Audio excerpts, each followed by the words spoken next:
Salut, je m'appelle Lo, bienvenue sur ma chaîne YouTube. Je suis en compagnie de mon modèle, Mathieu, avec qui on a créé ce look. Un eyeliner très flouté, un teint très glowy, une vibe très rockstar années 70. La skincare commence par un sérum, celui-ci vient de chez Biotherm. Je prends toujours le temps pour bien préparer la peau. Un beau maquillage, c'est toujours une bonne skincare. Prendre son temps pour bien masser, bien faire pénétrer le produit, vraiment ça change tout.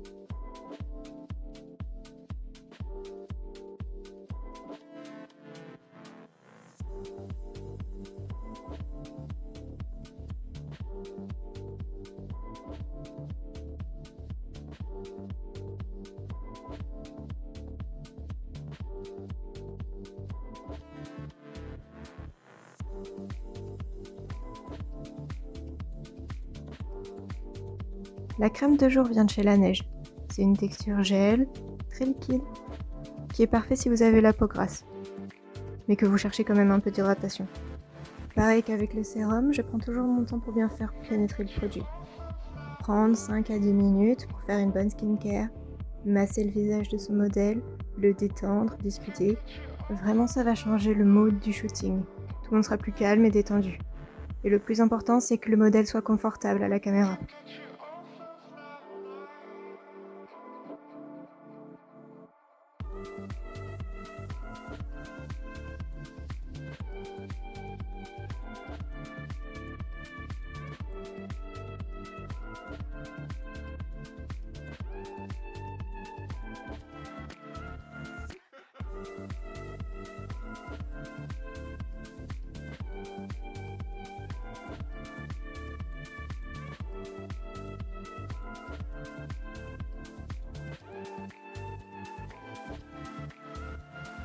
Pour les lèvres, j'utilise un masque de chez La Neige. C'est vraiment très hydratant, c'est parfait si vous avez les lèvres un peu fragilisées. Je pense que c'est peut-être un de leurs meilleurs produits.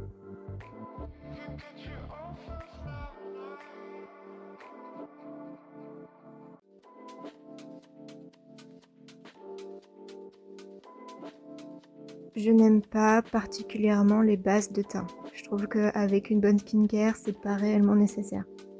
Cependant, je vais utiliser le Born to Glow de chez NYX pour ajouter ce côté un peu glowy.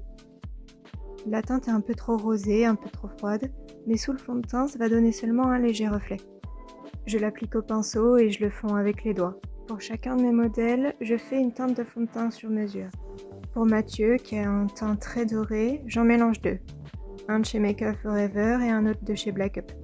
Les deux ont une couvrance moyenne à forte. Même si je recherche un teint couvrant, je l'applique toujours au pinceau.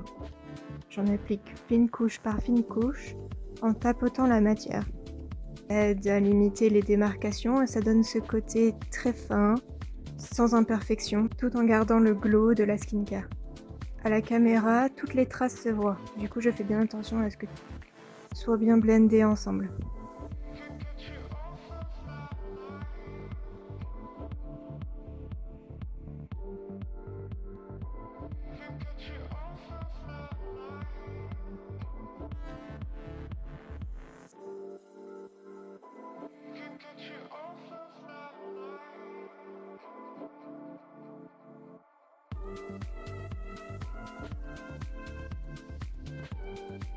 Avec un anti-cerne de la même couleur que le teint, je corrige les quelques cernes que Mathieu a.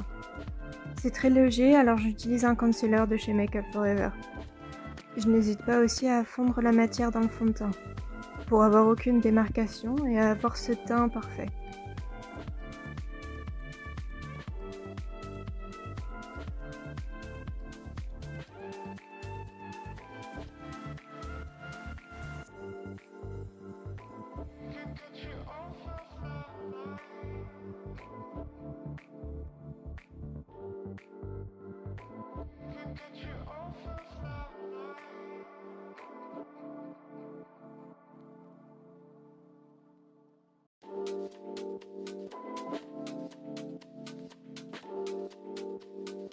Mon modèle a quelques imperfections, alors je vais les cacher avec le concealer.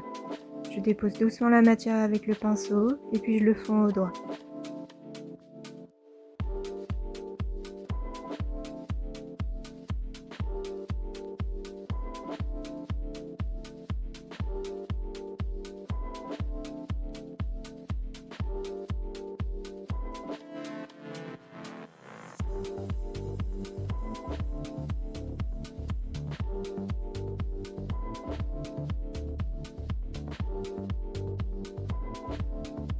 J'en applique aussi au coin de la bouche, car c'est souvent là où on a des petites disparités colorées pour pouvoir bien unifier son teint.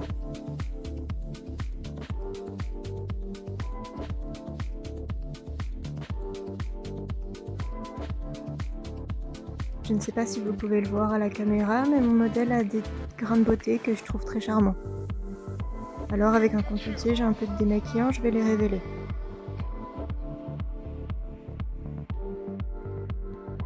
Je vais sublimer ces traits du visage avec un contour poudre. Celui-là vient de chez NYX. C'est une teinte orangée, marron, très très chaude, qui va vraiment bien lui aller. J'en applique sous la mâchoire, le menton et sur les tempes. J'adore les produits de chez NYX, mais je ne sais pas comment je me débrouille, mais à force de les transporter dans mes valises, le packaging est toujours en miettes. Du coup, je vous le conseille pas pour une utilisation professionnelle. Pour les peaux noires et métissées, c'est probablement les meilleurs highlighters sur le marché. Ce quatuor vient de chez Black Up. Je les utilise toujours sur mes modèles et à chaque fois le résultat est parfait. Ils sont pas trop clairs, mais très dorés. Vraiment le résultat à la caméra est incroyable. Avec l'aide d'un pinceau plat, j'en applique en haut des pommettes, sur le nez et l'arc de Cupidon. Finalement, j'en ai aussi mis sur l'arc des sourcils. Je ne suis pas fan de blush, vraiment pas. Mais il y en a un qui ne quitte jamais ma valise, c'est le Orgasme de chez NARS. C'est une teinte rose poudrée, légèrement orangée, qui convient à quasi toutes les teintes de peau. Je l'applique au centre de la pommette avec un pinceau fluffy et un peu biseauté. Pour le look des yeux, je vais utiliser qu'une seule palette. C'est la Soft Glam 2 de chez Anastasia Beverly Hills. J'utilise en premier cette teinte marron un peu froide. Je l'applique d'abord en coin externe et je la travaille sur toute la paupière mobile. Pour ce genre de look, avoir une base nude, c'est vraiment essentiel pour le dégrader plus tard. De la même palette, j'utilise une teinte beaucoup plus claire, un crème légèrement rosé. Je vais l'appliquer sous le sourcil et en coin interne, et ainsi à aider à fondre le marron.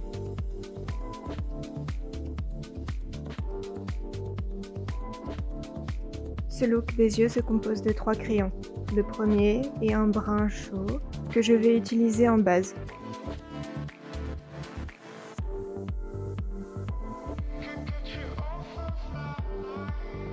Avec un coton-tige, je dégrade la matière et je crée la forme globale des yeux.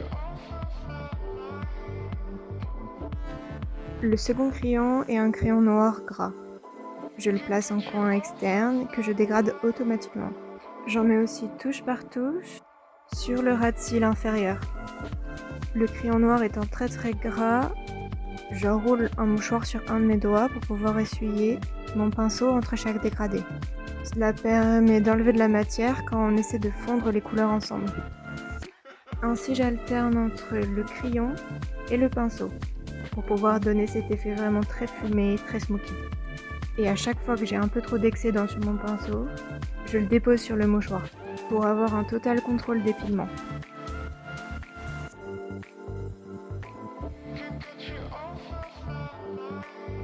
Je n'hésite pas aussi à reprendre mon coton-tige pour pouvoir parfaire la forme.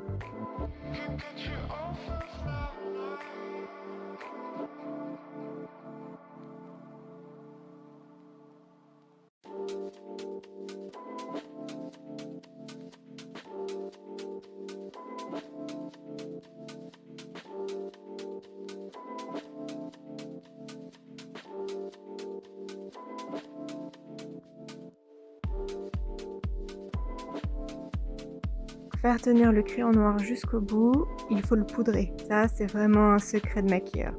Sur le set, en tournage, sur les plateaux, les yeux qui pleurent facilement ou qu'ils transpirent, il ne faut pas hésiter à poudrer cette texture grasse. J'utilise une houppette et je presse la poudre sur le modèle.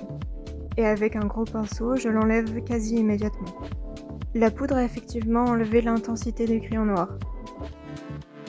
Et donc c'est pour ça qu'on utilise le troisième crayon. Il provient de chez Maybelline, c'est leur tattoo liner. Il est vraiment super, surtout si vous avez tendance à avoir les yeux qui pleurent souvent. Je retrace donc les mêmes étapes qu'avec le premier crayon noir, sauf que cette fois-ci je fais un œil puis l'autre. Avec la teinte de brun du départ, je crée un peu plus de profondeur au regard. J'ajoute aussi du crayon noir en muqueuse, en faisant bien attention à ce qu'il n'y ait pas de gap entre la muqueuse et le ras de cils. Le problème des produits waterproof, c'est qu'une fois qu'ils sont secs, ils ne bougent plus du tout. Du coup, je me dépêche de bien le dégrader, avant qu'il sèche, car si vous essayez de le dégrader une fois sec, il risque de simplement craquer. Cela m'aide à pouvoir facilement dégrader le crayon waterproof sans qu'il craque. J'ai aussi intensifié le coin interne de l'œil pour pouvoir donner ce regard très félin à mon modèle.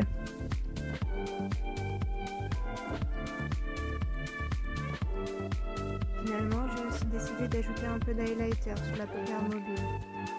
Je l'applique au pinceau plat et je vais le diffuser avec mon doigt. J'en ai ajouté au centre du ras de cils aussi. Avec ce même highlighter, j'en ai ajouté sur l'arête du nez et le coin interne de l'œil. Avec la teinte noire de la palette, j'ai décidé d'en rajouter un petit peu sur l'eyeliner. Cette fois-ci, je ne le dégrade pas, juste je presse simplement le pigment pour pouvoir garder toute l'intensité du fard à paupières.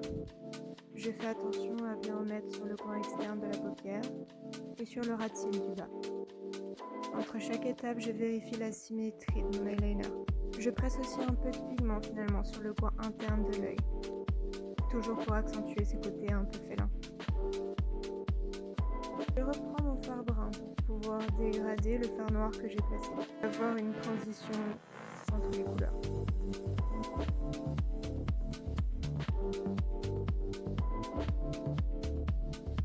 Avec un mouchoir, j'enlève les restes de baume à lèvres.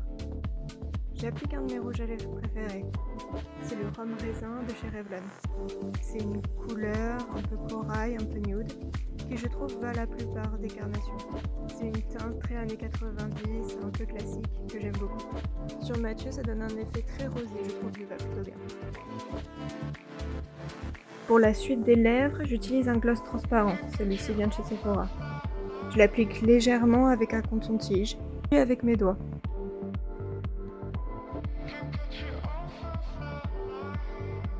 Décide d'en rajouter un tout petit peu au niveau des tempes, toujours pour garder ce côté très glossy.